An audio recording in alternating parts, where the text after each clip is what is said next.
no secret. They don't know.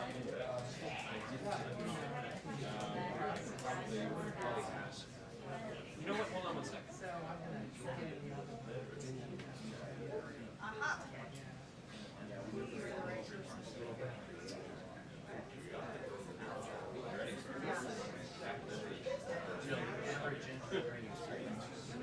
Yeah, you bet.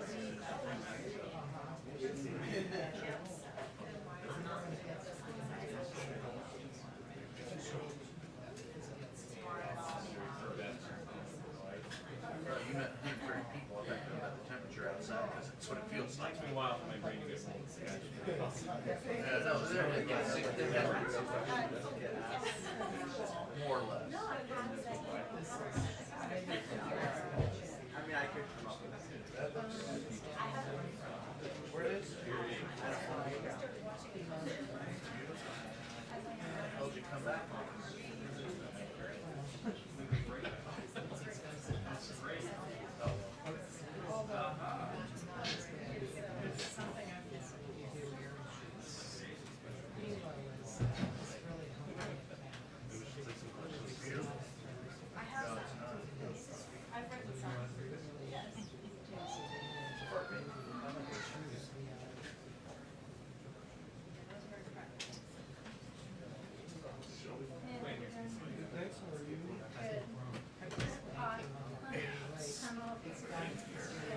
Well, yep. Generally, it's about 2 days. Socks are out. These days. Yeah. Strong. Strong six pack. You about that? Oh, yeah. It's cheaper that way. Oh my gosh, how are you?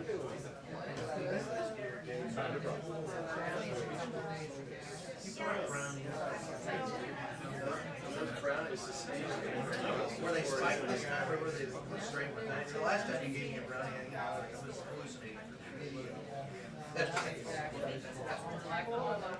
Yes.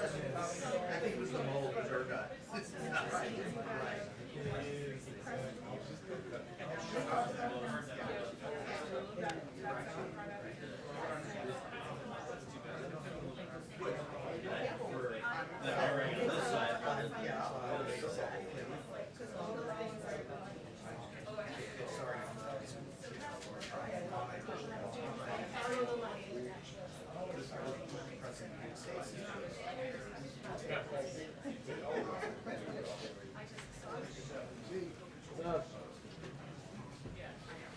You get the thing with your adrenal question?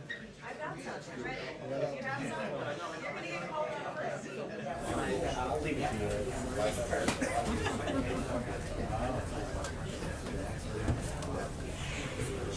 Yes, these are. My questions have no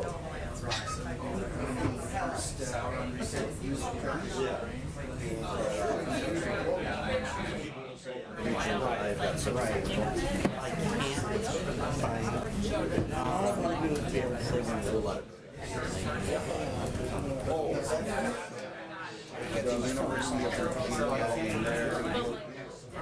Oh, I'm sure. I just hate that last word.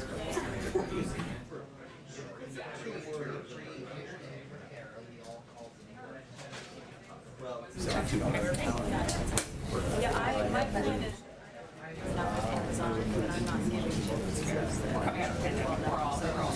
so it's like the first day. I've been doing that. I don't do.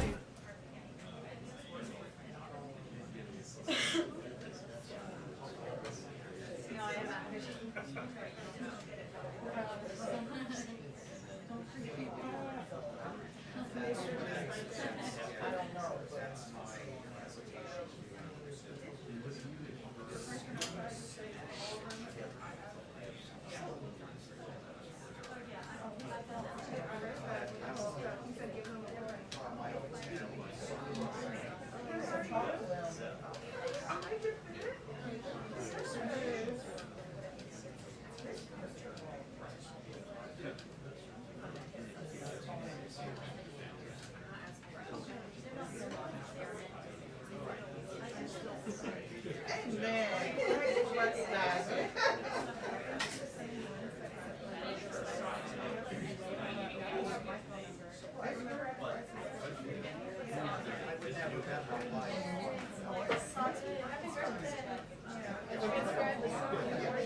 I got a couple of press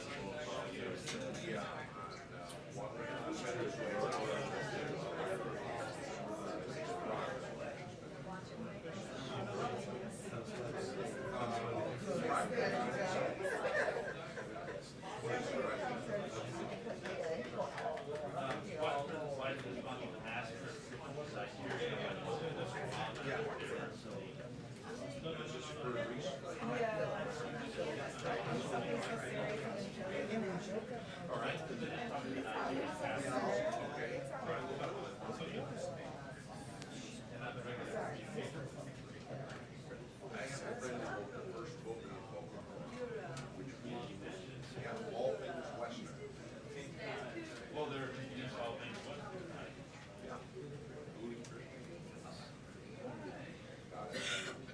I'll see what I can do. Yeah, thank you.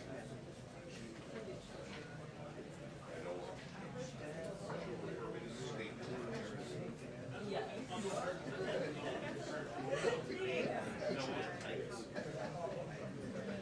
Let's give it a shot. Anything that's like it is gonna be in this. Oh.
They are.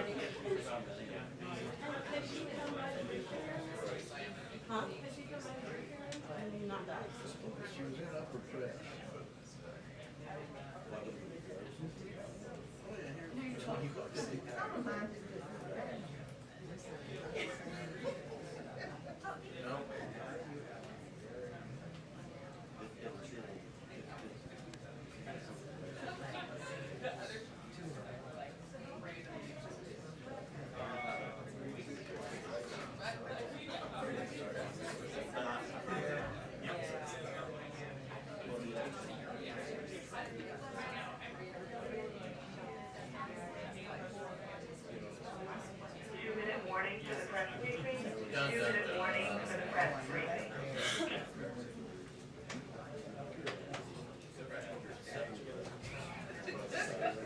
But they're to me.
I must like never wear a dress because literally everyone's commenting on it. I'm like such a tomboy.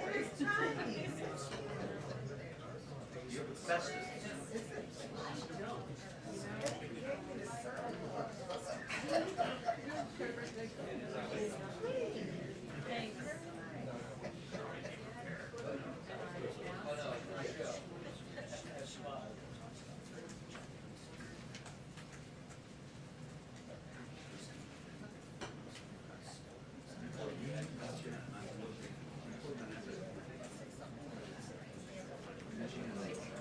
Hi, everyone.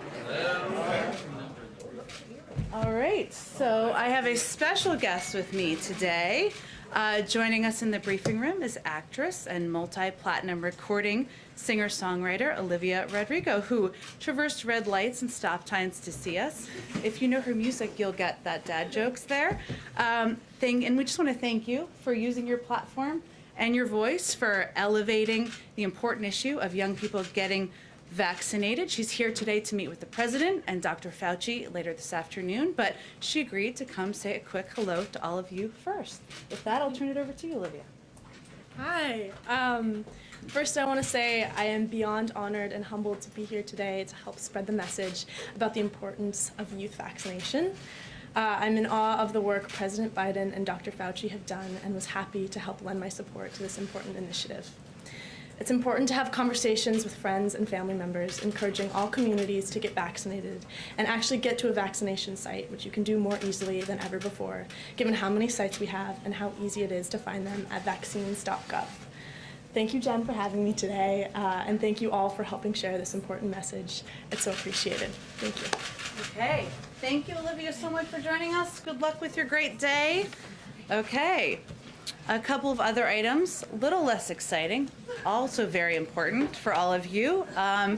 This afternoon, the president will be joined by a bipartisan group of governors and mayors from around the country, representing communities from Vermont to Arizona, to discuss the bipartisan infrastructure framework and his Build Back Better agenda.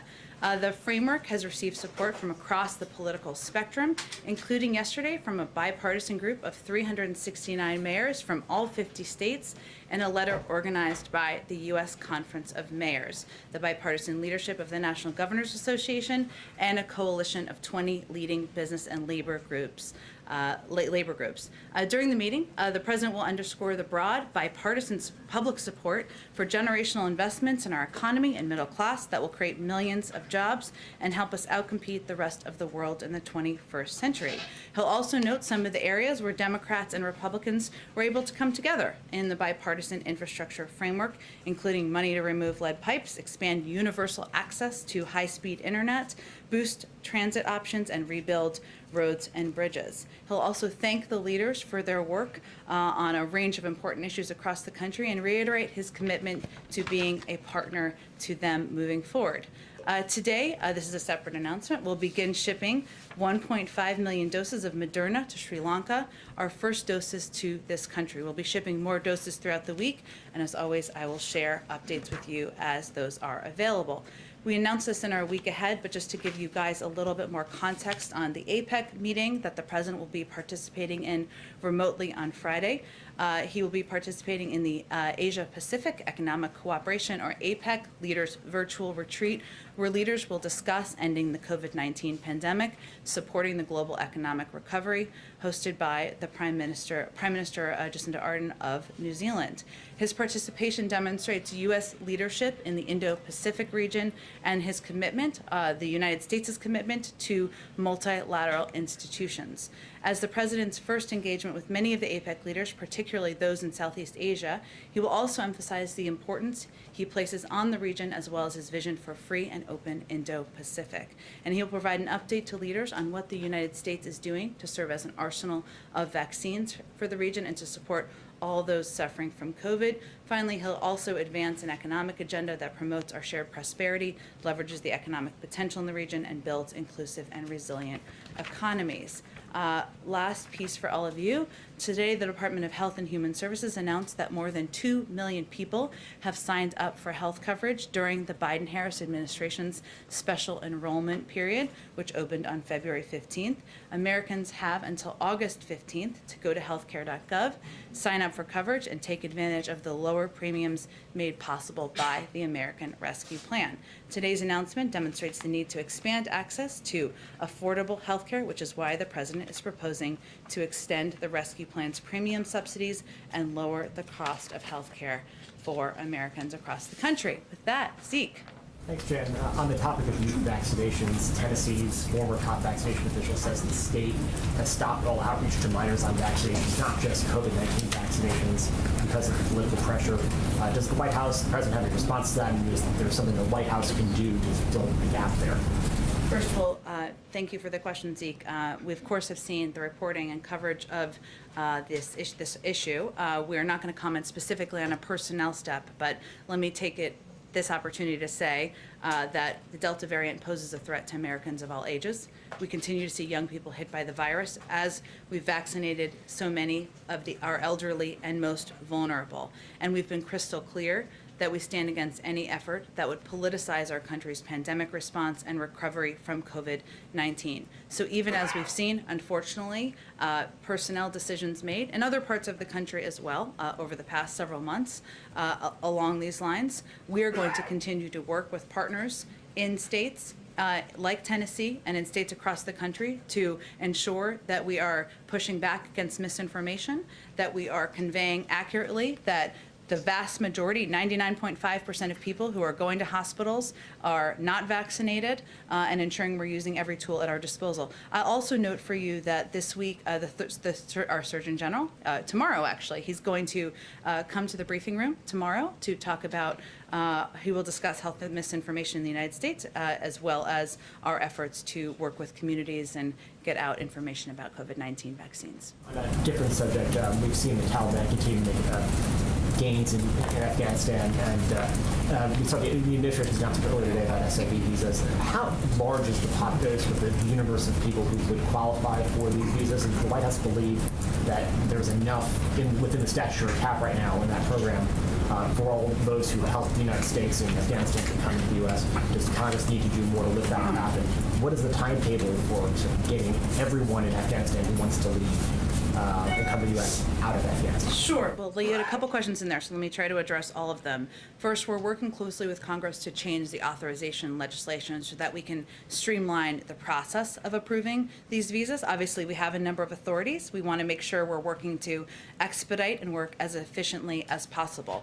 What we announced today also is that we are launching what we are calling Operation Allies Refuge to support relocation flights for interested and eligible Afghan nationals and their families who have supported the United States and our partners in Afghanistan and are in the SIV application pipeline. In terms of the specific numbers, I'm not going to be able to provide those to you for operational and security reasons, but I can confirm that flights out of Afghanistan for SIV applicants who are already in the pipeline will begin in the last week of July and will continue. And our objective is to get individuals who are eligible relocated out of the country in advance of the withdrawal of troops at the end of August. And just on a different topic, an American journalist, Danny Fenster, has been in prison in Myanmar for months now. His family has raised considerable alarm about his health situation and he's showing signs of potential COVID-19 exposure. He's not getting the treatment there.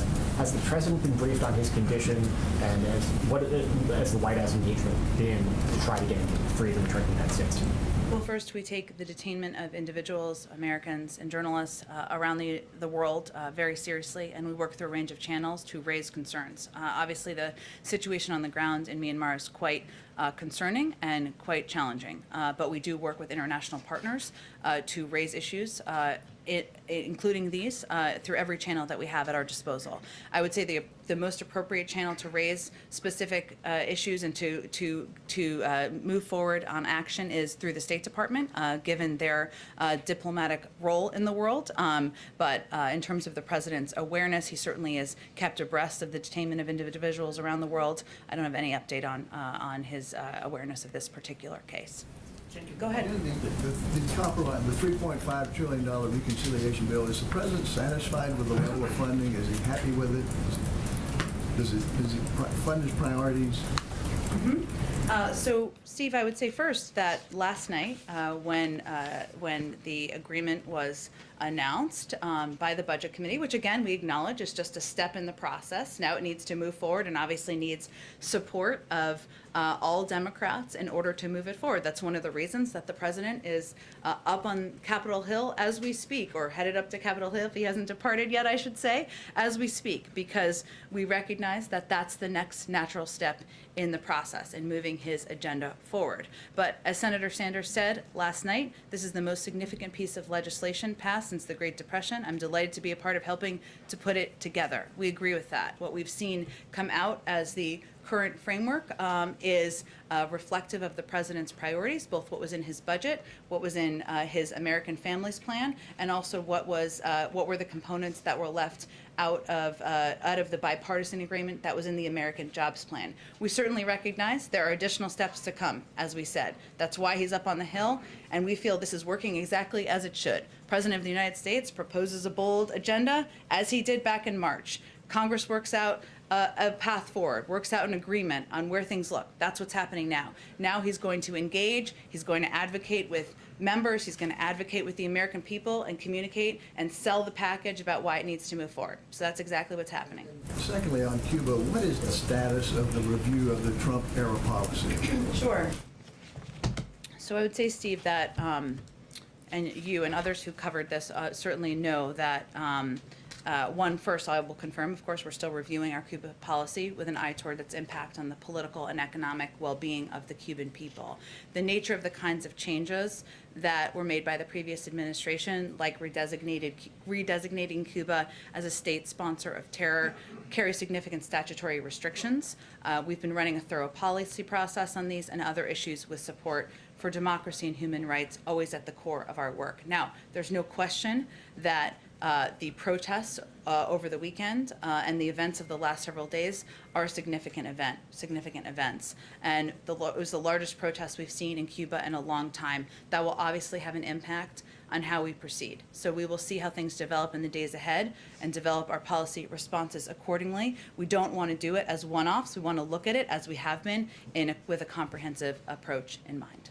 Go ahead. Thanks, Jen. Are there must-haves? I should say this differently. What are the must-haves for the president in this reconciliation package as it moves forward? Well, I'm not going to negotiate further from here or at all from here. Obviously, as I just noted, Senator Sanders, the chairman of the Budget Committee, noted the historic nature of this package that has been agreed to by the Budget Committee. We agree with that. This package currently represents and is aligned with the president's priorities, including what was been outlined in his budget, which is quite public, out in a blueprint, as well as the American Families Plan, which includes key components of investing in our workforce, in childcare, and in the next generation. We also understand that this is a process. There are steps to go. He's going to continue to advocate. He's going to continue to talk with, engage with members just as he is today. And we know that there can be changes as things move forward. But it is certainly aligned with the priorities he's outlined publicly. Senator Padilla is saying that it's his understanding, I want to get this right, and expectation that a pathway to citizenship would be included in this package. He says it could be just a matter of months if all the necessary steps are taken. Is that a correct assessment from this White House's point of view? Well, again, we have said in the past that we certainly want to see an immigration bill passed through Congress. There are a range of mechanisms to do that. We will let Congress determine how they want to move that forward. And certainly there are a number of advocates in terms of people who are elected officials who support that as well. But in terms of additional contents of what would be in the package, I would refer you to the Senate. But is this one of those mechanisms that the White House would support? Sure. Go ahead. Thanks, Jen. Does the White House have a reaction to the charges that were filed against Iranian nationals, including Iranian intelligence officials, for a plot to kidnap an activist on U.S. soil? Sure. First off, this is a law enforcement matter, of course, hence the announcement that came out of there, and we're not going to weigh in on the specific allegations in the indictment. Overall, though, we categorically condemn Iran's dangerous and despicable reported plot to kidnap a U.S. citizen on U.S. soil. We will forcefully defend U.S. citizens and U.S. interests. That includes law enforcement actions like the one announced yesterday, as well as the actions the president has taken to defend U.S. forces in the region from Iranian-backed militant groups. It also includes our diplomatic effort to constrain Iran's nuclear program, one of our most important and urgent actions. But it's actions to attempt to silence the voices of those peacefully working to address the situation both inside of Iran and outside of Iran that are appalling. We'll continue to speak out against that, and obviously law enforcement authorities will take appropriate steps. And what kind of impact, if any, will this have on Iranian nuclear talks? Well, it still remains, we have never assessed Iran to be a good actor in the world, not just by this plot to kidnap a person who's residing in the U.S., but their activities in the region, which we have had great concern about and the president has taken retaliatory actions for. But at the same time, we still see it in U.S. interests and in our national interest to engage in ongoing discussions so that we can have greater visibility into Iran's path to acquiring a nuclear weapon. So we will continue to pursue those talks, pursue the diplomatic path forward, which we think is in our interests and continues to be constructive. And then on another topic, the president gave a very impassioned speech yesterday about voting rights, calling on Congress to pass sweeping voting rights legislation, but the political reality there remains the same, which is that the Senate is unlikely to pass anything unless the filibuster rules are changed. Is he giving Congress a certain amount of time, a window to act before he changes his position on the filibuster?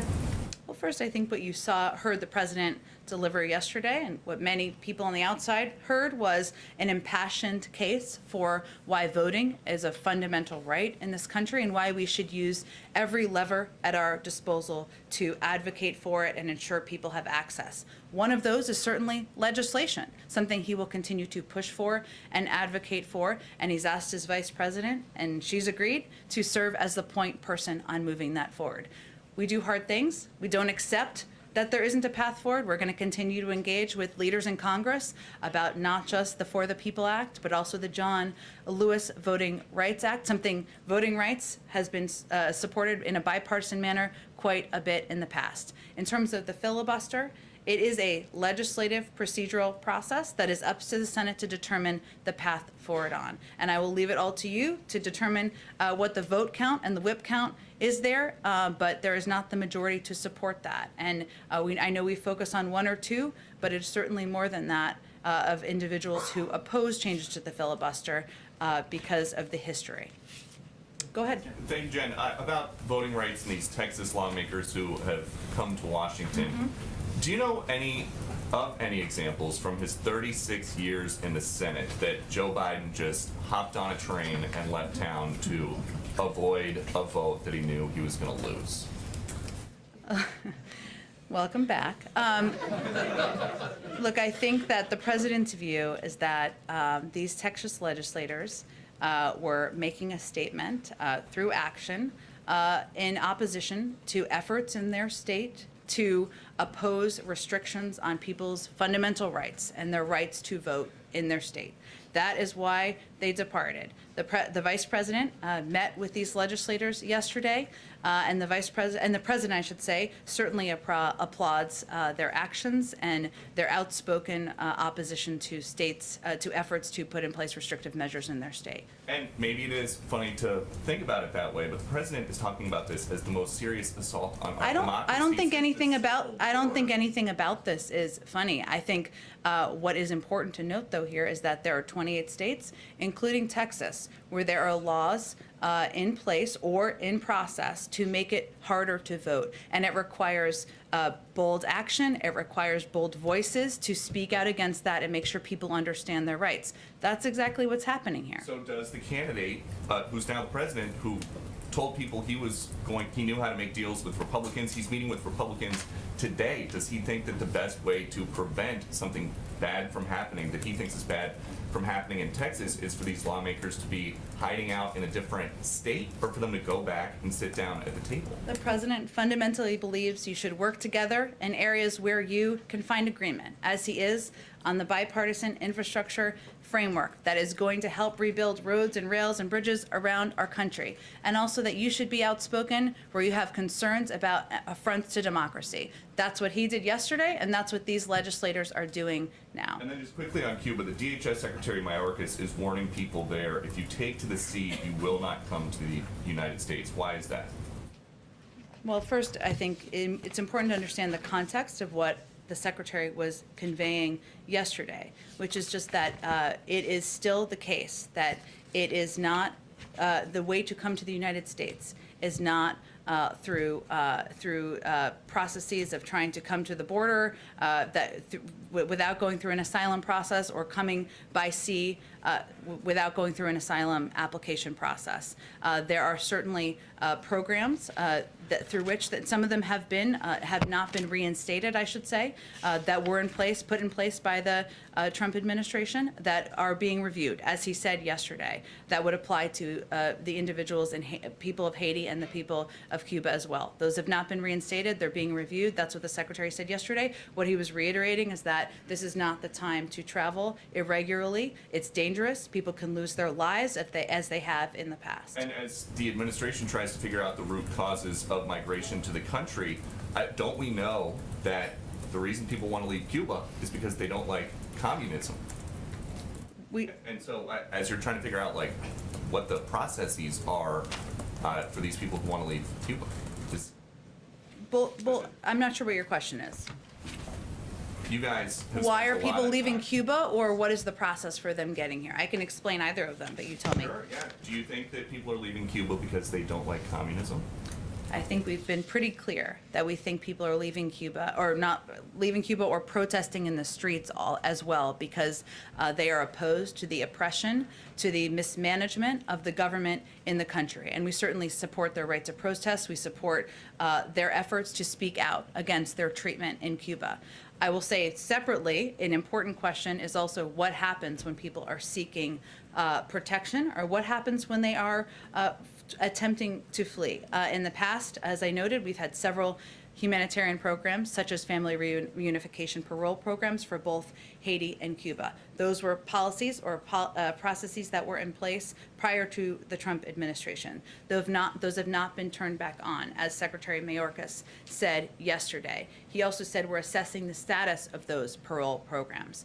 Haitian and Cuban nationals in the United States with a fear of return to their home countries may be eligible for protection, such as asylum under U.S. law. Haitian nationals already in the United States may be eligible for temporary protected status. But migrants interdicted in the Caribbean who manifest a fear are referred to USCIS for a protection screening. That's what happens. Those who do not manifest a fear, or who are not found to have a credible fear following the screening, are repatriated to their country of origin Those found to have a well-founded fear of persecution or torture are not brought to the United States. They are referred to a third country for resettlement. I'm sharing all of that with you so people understand what the process is when they're trying to make what a treacherous journey is and a challenging journey where people can lose their lives. But certainly, we have said many times, and I will reiterate here, that we support not just the role of protest and peaceful protest. We stand with the Cuban people in their call for freedom from both the pandemic and from decades of repression and economic suffering to which they have been subjected by Cuba's authoritarian regime. Go ahead. I was hoping you could tell us more about Olivia Rodrigo's visit here today. What was the intended target of the message? When will we see the video that we believe she made? And just more about the strategy of having her here today. Sure. Well, she's meeting with the president and Dr. Fauci later this afternoon. And in terms of when a video product will go out, I'll have to check on that and see what the editing process looks like. You all may have a better sense of that than I may. But she's here because we recognize and understand, and she offered to come, of course, so that is an important component of it, that we need to reach people, meet people where they are. And speaking to young people, people who are under the age of 18, many of whom, as we've seen across the country, are huge Olivia Rodrigo fans, hearing from her that getting vaccinated is a way to keep yourself safe, a way to ensure you can see your friends, a way you can ensure you can go to concerts, a way you can ensure that you can live a healthy life, and is an important part of what we're trying to do here. So she's playing an important role in that. And in terms of when the video is, I'm not sure. But I will say, not every 18-year-old uses their time to come do this, so we appreciate her willingness to. In other news of popular interest, there's a rally today at the Lincoln Memorial, and it follows on a question I asked you a couple of weeks ago about whether the White House's position on conservatorships. Has there been a decision on that here as to whether the president feels there's a federal role in governing these relationships? I don't have anything new on that for you. Understand the interest and the question. Go ahead. Just to return to Cuba, will we hear from the president this week? He said the other day that he would speak out on that. And secondly, is his position still that he feels that the Trump policies were a failure and didn't affect change? Is that still his policy? Well, again, I would say, one, in terms of whether we hear from him, he says that often, as you know, and what he means is he speaks out publicly nearly every day at events. Sometimes you all ask questions. If there's an update to provide on what we're doing, on what our policies are, certainly he'll provide that. Is there a planned speech or trip? Not at this time. In terms of our policies, again, I would say, Alex, that we are continuing to review our policies. It's been an ongoing process to review the policies that were put in place by the prior administration. We also recognize that this was a significant event over the last couple of days, the largest protest in a long time that we saw in Cuba. People speaking out, Cuban people speaking out, calling for freedom from both the pandemic and from decades of repression. That's significant. And of course, that will play a role as we consider and factor in what our policies will be moving forward. I would also note, though, that we will do that through the prism of what will help the people of Cuba, not what will help pad the pockets of the regime. And that is a challenging circumstance given the control of the regime currently on the people.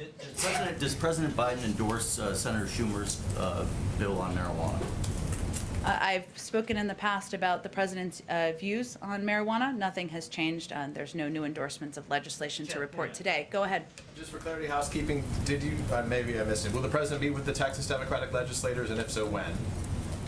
The president asked the vice president to meet with the legislators yesterday. She was happy to do that. She did that. He supports, of course, their voicing of their strong views. I don't have any plans to preview for you at this point in time. Has he spoken to them in any form by phone? Did he call into that at some point when the media left? He did not.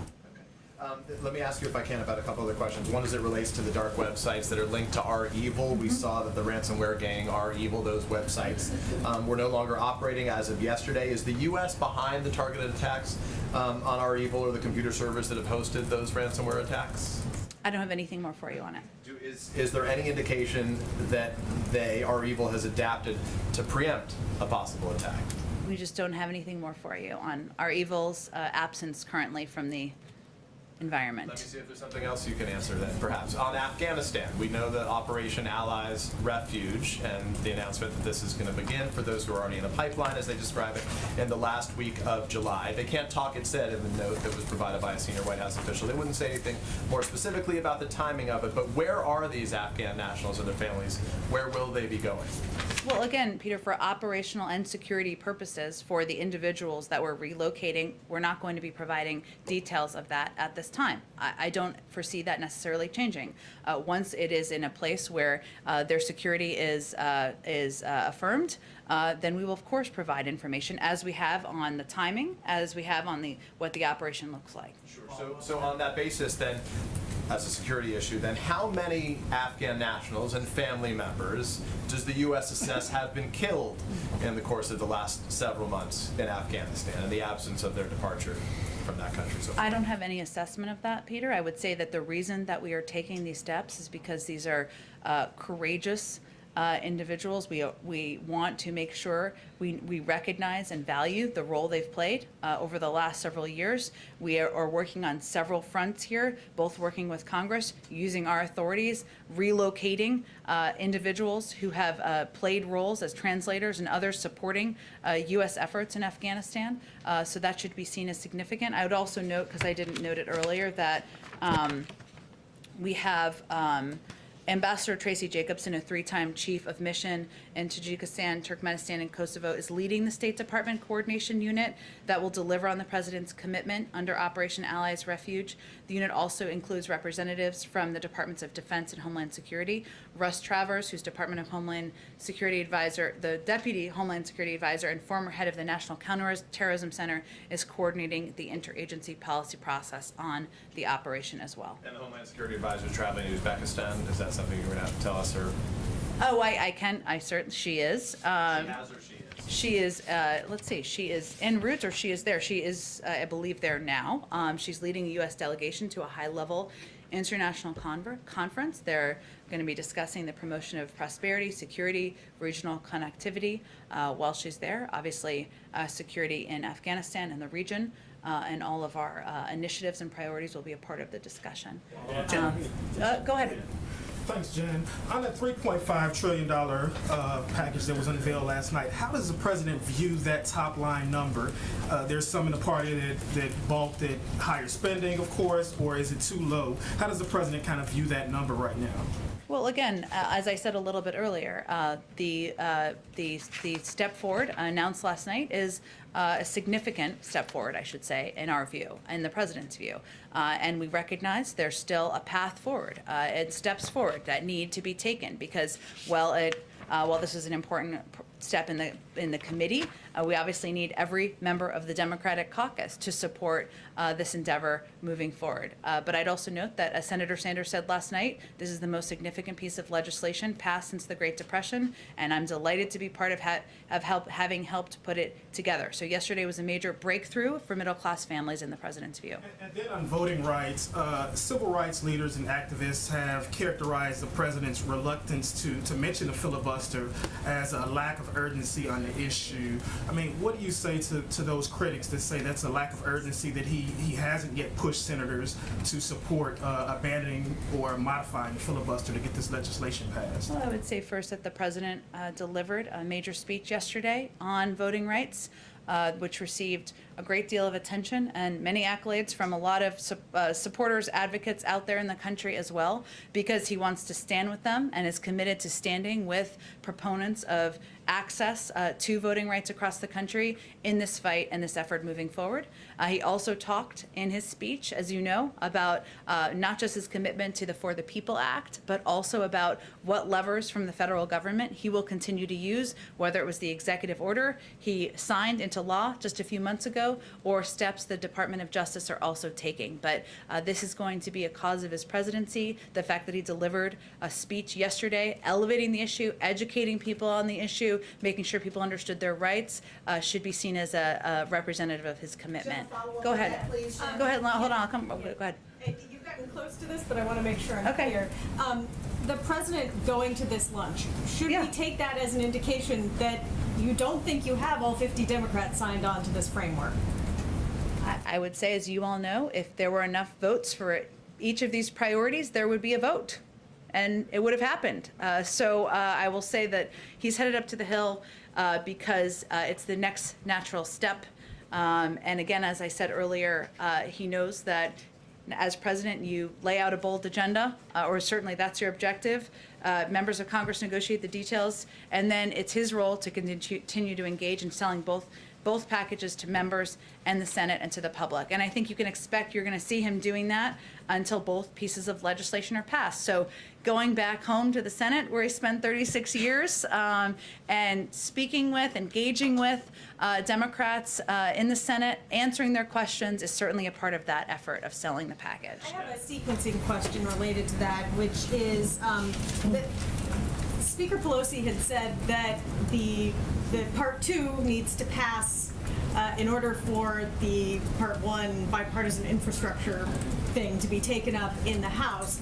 I'm wondering if it is the White House's view that this framework, if this budget resolution were to pass the Senate, is that then enough for the House to take up the bipartisan infrastructure package, or is that not enough? The president expects to sign both pieces of legislation into law. They're on a dual track, as he long said they would be on, and we're going to leave it to leaders in the Senate and House to determine the sequencing. Jim, go ahead. Jim, one more crack on the filibuster thing. Go ahead. The vice president yesterday, when she was asked about changing it to have a carve out for voting rights, said, quote, "I'm certainly having conversations with folks." Is the president also having conversations, or is he sort of yielding completely on the idea of changing the filibuster, given that yesterday he compared the current state of democracy as in peril, comparing it to the Civil War? So is he talking to people about this legislative tool that could be changed? Is he having conversations? Well, first, of course, the president and vice president have conversations about a range of issues, including members who raise concerns or their advocacy for changing filibuster rules. Some also advocate against, as you well know. But what the vice president was acknowledging was that some members have raised filibuster reform with her, as won't surprise any of you, and members have also raised it with the president. But they've raised it on different sides as well. And ultimately, it's a legislative process, one that the president is no longer gets a vote on. It's up to them to vote on what their processes will be moving forward. And so if he is having conversations, is he advocating any particular way? Is he expressing an opinion in those conversations? Again, they've both heard from members who have points of view on the future of the filibuster, as won't surprise any of you. That is what the vice president was referring to, and the president also has, of course, been a part of those conversations. But his position, I've stated to all of you publicly, is what his position is privately as well. Did you have a question, Caitlin, or no? Yes, I do. Go ahead. I'm not just your bud. No, I know, but I didn't know. You didn't raise your hand. I didn't want to skip you. Thank you very much.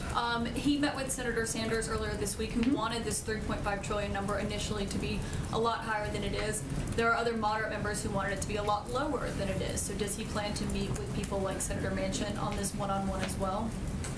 I expect the president will continue to be deeply engaged with a range of members, Senator Sanders, Senator Manchin, others in the Senate, as they work to move this legislation forward. And it is certainly a significant step, a big breakthrough last night in the agreement that was announced. The president will be the first to tell you, though, that he knows there are a number of steps ahead. And there will be continuing discussions, negotiations. There are components of this that could certainly change, but it was a big breakthrough for middle-class families, and certainly he would echo the comments made by Senator Sanders. And then on vaccine misinformation, Ron Klain, the chief of staff, said recently that it would be a policy decision whether or not the administration went after regulating companies like Facebook on things like vaccine misinformation. So what is the administration's stance on that? Well, we believe that all of us, social media companies, platforms, where a lot of this misinformation travels, the media, state and local officials, it's important for everybody to step up and spread the word about the vaccines. There's a report that will be coming out that, again, our Surgeon General, Vivek Murthy, will be coming to the briefing room tomorrow to talk about, and certainly the pushback against disinformation, information that is, literally a matter of life and death, is something that is going to be a continued focus of this administration.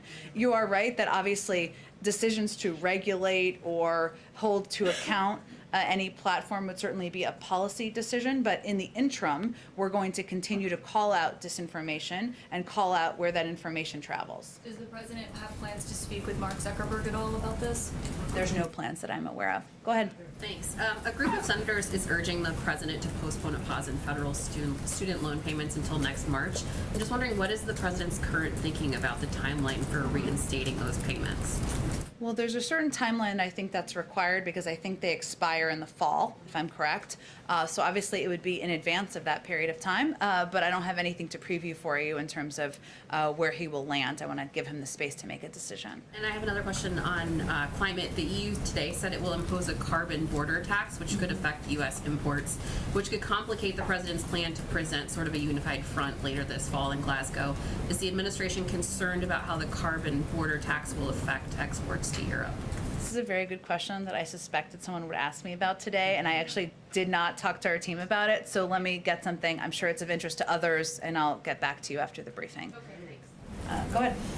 Thanks, Jen. So as we speak outside right now, there's solidarity protests with the Cuban people right outside the fences of the White House. We've been seeing this all across the country here, and Democratic lawmakers in South Florida have actually called on Biden to come down to Miami to give a speech. You all are reviewing your policies, but is there a way that you believe, either to answer these calls, that you can more forcefully show support for the Cuban people in that way? Or is there anything in the works? Through a speech? Yeah. Like, it's been asked, so.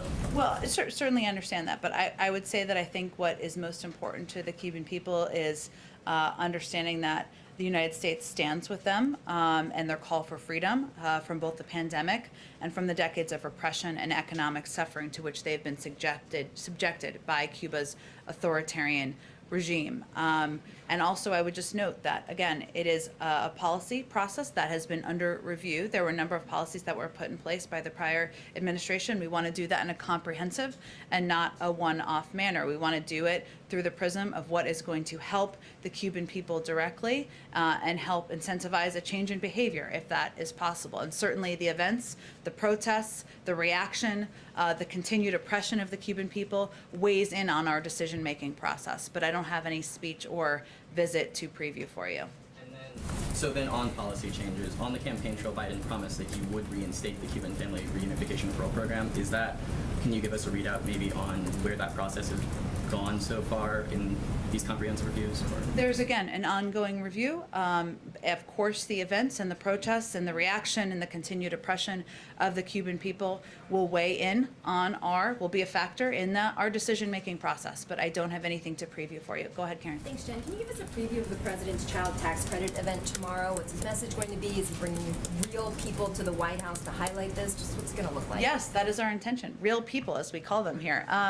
I will say that there are tens of millions of families across the country who will benefit from the child tax credit that has been extended thanks to the American Rescue Plan. Also, it's something that he has advocated for and will continue to push for. And there's broad support for in Congress, extending further than that. But tomorrow we're marking the fact that these checks or these direct deposit payments, because we're in 2021, will start going out directly to people's bank accounts. We have seen projections that the child tax credit, the implementation or the extension of the child tax credit could cut child poverty in half. And this is just extra money that's going into people's bank accounts who need help the most. So the president felt it was important to elevate this issue, to make sure people understand this is a benefit that will help them as we still work to recover from the pandemic and the economic downturn. Go ahead, April. Jen, yesterday in Philadelphia, after the speech, Reverend Al Sharpton said it was a momentous speech.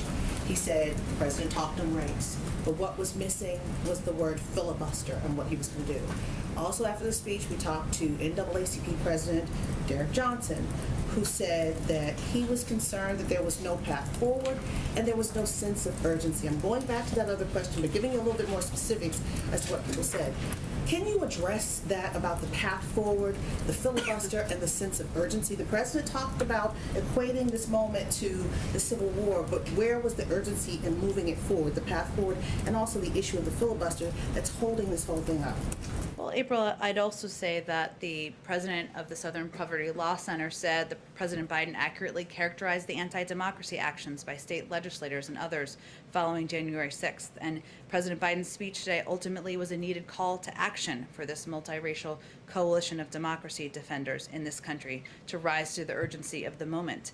The president of Unidos US said, "I commend the president for asserting the importance of voting rights, especially as we're seeing numerous states enact voting rules that are restrictive and discriminatory for Black and brown communities." The president delivered this speech yesterday because he knows that there is still not enough information out there, not enough empowerment, not enough engagement with people across the country about what their rights are and what is happening in states across the country that is oppressing and silencing their right to have their voices heard. That's why he delivered the speech.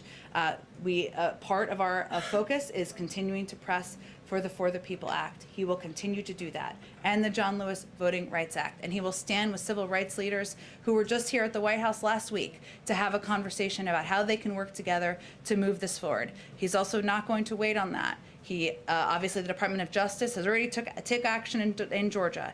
They will make decisions about taking action to fight against these oppressive laws around the country.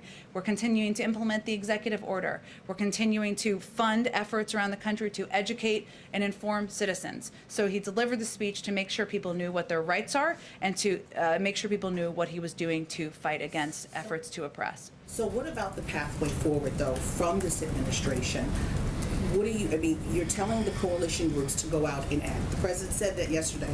But what is the path forward? What is the formula that this administration has to making sure that H.R. 1 is passed and then H.R. 4 comes behind? H.R. 1 and S1 are passed, and then H.R. 4 moves forward.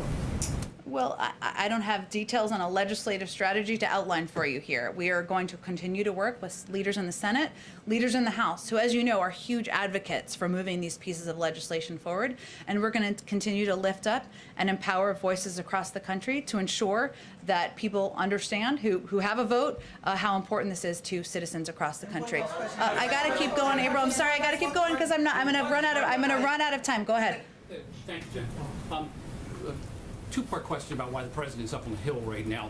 The $3.5 trillion price tag of the infrastructure proposals and the reconciliation bill with the human infrastructure elements to it may give pause to some Republicans who would otherwise support the so-called traditional infrastructure bipartisan bill. Is the president worried about that at this point?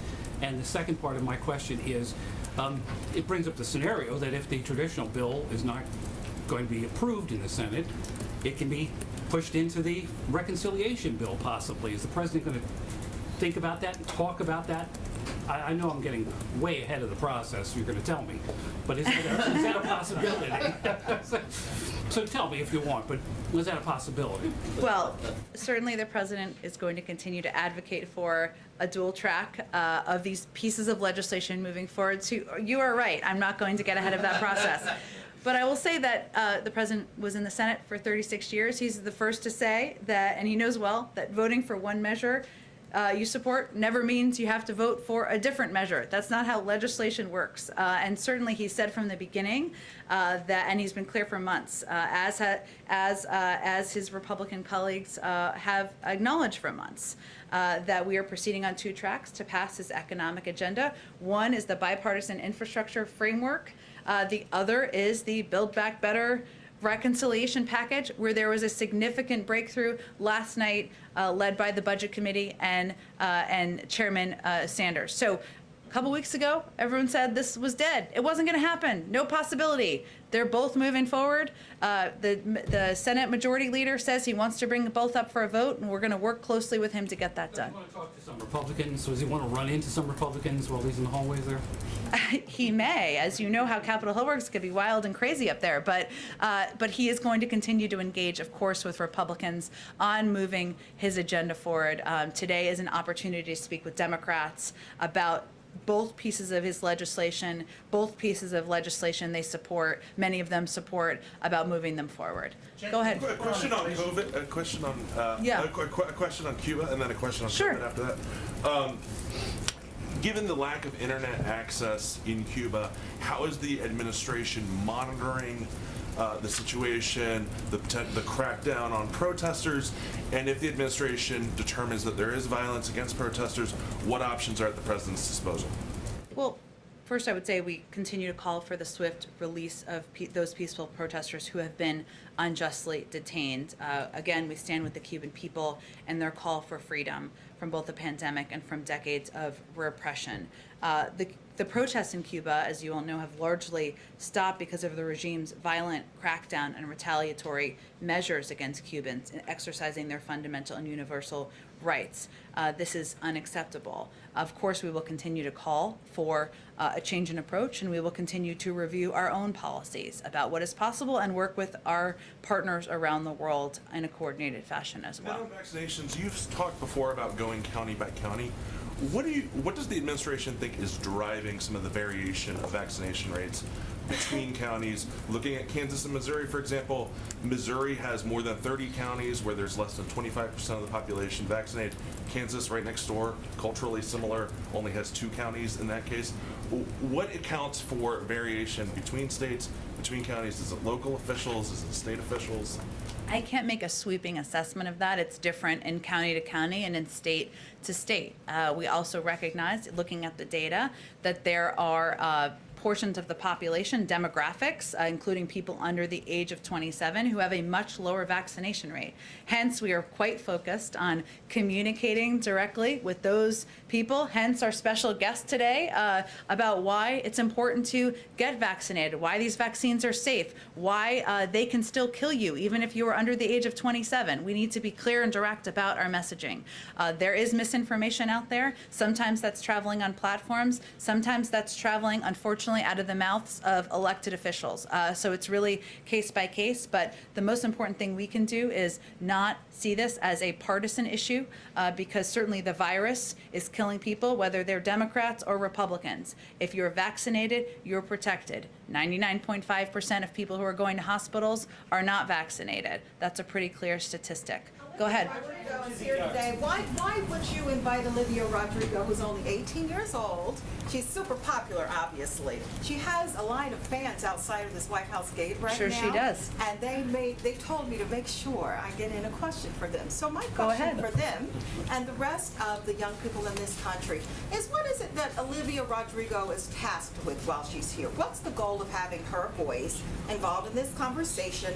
And I'm saying this in the context of youth numbers being very low right now. Reports are saying that those who are eligible, even though the government lowered the rate of eligibility, those young people are not getting shots. So I imagine that her being here today has something to do with that, but I would like you to go on record to explain. Sure. I think I answered a similar question earlier, but I would say that certainly a voice of someone like Olivia Rodrigo, who is a popular recording artist and someone who has legions of fans. Some of them are outside the White House, and her willingness to play a role in making sure people understand, young people understand, they are not immune from getting COVID. They are not immune from getting very sick from COVID, and that it's important to know that the vaccine is safe, it's effective, and it's accessible. And certainly her willingness to use her voice and her platform to speak directly to young people is quite powerful, and we're grateful for her time and effort. Go ahead. Go ahead. Crime prevention meeting on Sure. Monday. The administration's encouraging cities to use COVID funding to hire police, but cops are walking off the job. Applications to training academies are down.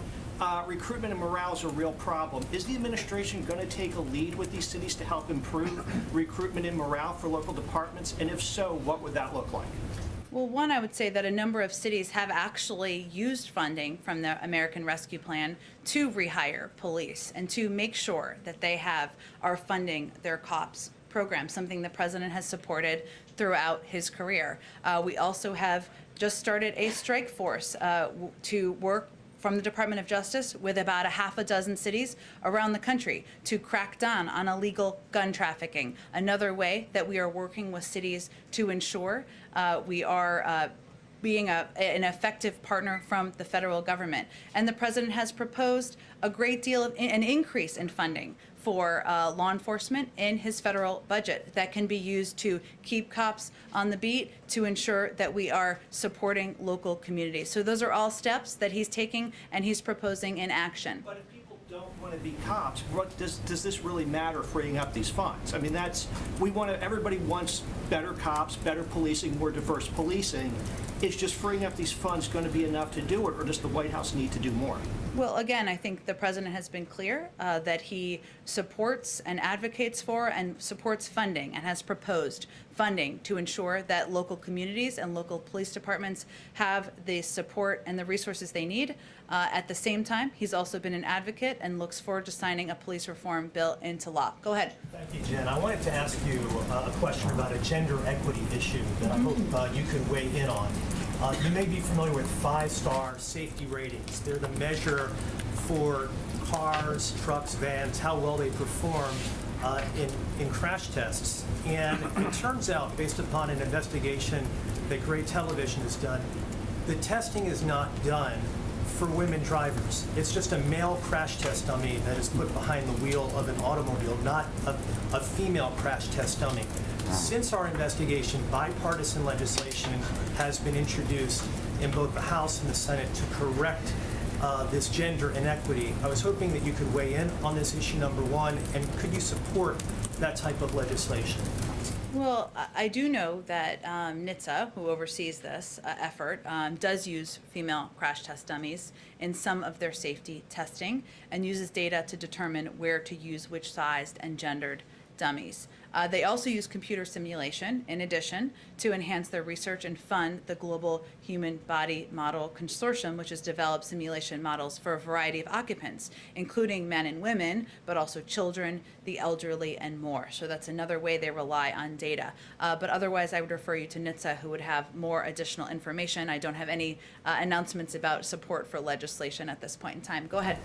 I would like to turn it back to immigration for just a moment. I know that President Biden has previously said that his administration is going to work to address illegal immigration in Central America by addressing root causes of it, including corruption. And I'm wondering, with what we're seeing right now in Cuba and Haiti, I would think that would suggest that that can be a very long and tricky process that can lead to very dangerous situations. Do you think that that throws any sort of wrench into the administration's kind of plan to address illegal immigration in Central America in that way? I don't think so, but tell me more about your question. I mean, really, I'm just asking, given what we're seeing in Cuba and Haiti, it's clear that trying to address these issues, while I think everyone would agree that's important, leads to potentially, a lot of unrest. Does that give anybody pause in the Biden administration for addressing illegal immigration in Central America in that way? No. Go ahead. Yes, Jen. One more question, if I may, on this Operation Allied Refuge. I know you won't divulge the third countries that these people will go to, but can you confirm that Guam, which is U.S. territory, has been ruled out now as a way station? I'm just not going to rule in or rule out any places. I certainly understand the interest. This is a big priority for the president. As we have information we can provide to all of you, we will provide it. We obviously, the security and safety of the individuals who are relocating is of utmost focus and concern.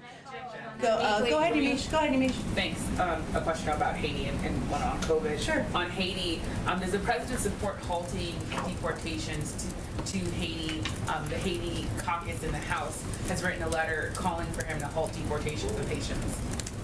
I have not spoken with him or our team about that. I'm certainly happy to check for you, Yamiche. But did you have another Haiti question, or you said you had another one? The other Haiti question I have is there a timeline for when the United States plans to respond to this request for troops and military assistance in Haiti? And could you talk a little bit about what the United States is weighing if you can't give a timeline? Sure. Well, first I would say that, we have a very large diplomatic presence on the ground. Our ambassador assistant has been very involved and deeply engaged in efforts on the ground. We have more than 100 American citizens who are working on the ground. We've also responded to a number of their specific requests in terms of personnel and aid and assistance on the law enforcement front as they are working to move the investigation forward. In terms of additional considerations or considerations of requests for troops, that is still an ongoing review. On COVID, I want to ask you something about, we saw in Tennessee, the Tennessee Department of Health, it halted all adolescent vaccine outreach, not just for coronavirus vaccines, but for all vaccines. I wonder what this administration makes of that move. And you talked about taking the politics out of vaccinations. How do you do that when you have a state like Tennessee now halting vaccine outreach in this way? Well, I would say, Amish, that I'm not going to comment on a personnel decision or in that way, which I know is a significant part of the reporting here, an important one.